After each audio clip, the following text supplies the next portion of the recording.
This afternoon on the desk by Jayne Christian, a full-time carer for her mum. Jayne, thanks so much for joining us. Tell us about your experience.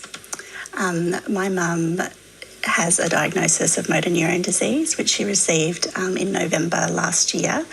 But she has a rarer form, which is slow progressing. So her symptoms actually started in 2020. And since the neuroforms came in November, we've just been faced with a system that doesn't respond to the medical reality of what MND is. And this is affecting so many people right across Australia right now. You've spoken firsthand to carers who say the system in its current form is broken.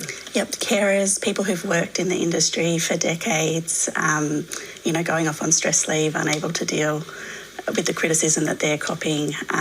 It's a national crisis. I know it's a big question with not an easy answer, but what do you think is so broken about the system and what can we possibly do to fix it?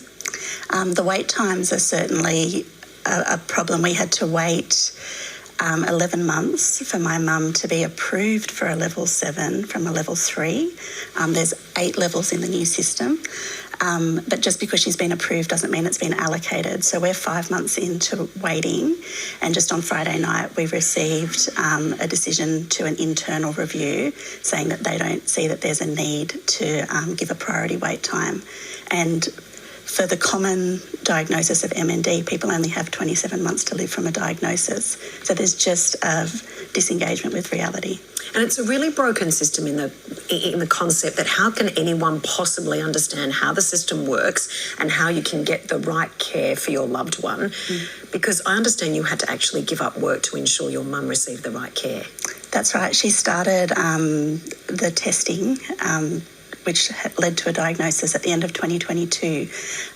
But between then and November 2025, we were just left to deal with her deteriorating health with no answers, no diagnosis, and no support that would respond to the reality of what we're going through. And you live in regional New South Wales. Do you think it's more difficult and more challenging for a lot of residents and families that live in remote areas? Definitely. In the Riverina, the MND diagnosis rate is 7 times higher than the national average. Gosh. Yet there's no specialist MND clinics that help deal and coordinate. And there's a lack of services in a broken system that affects everyone everywhere. We really hope you get the care that your mum deserves. And thanks so much for joining us, Jayne, to shine a much needed spotlight on the issue. Thank you. And for more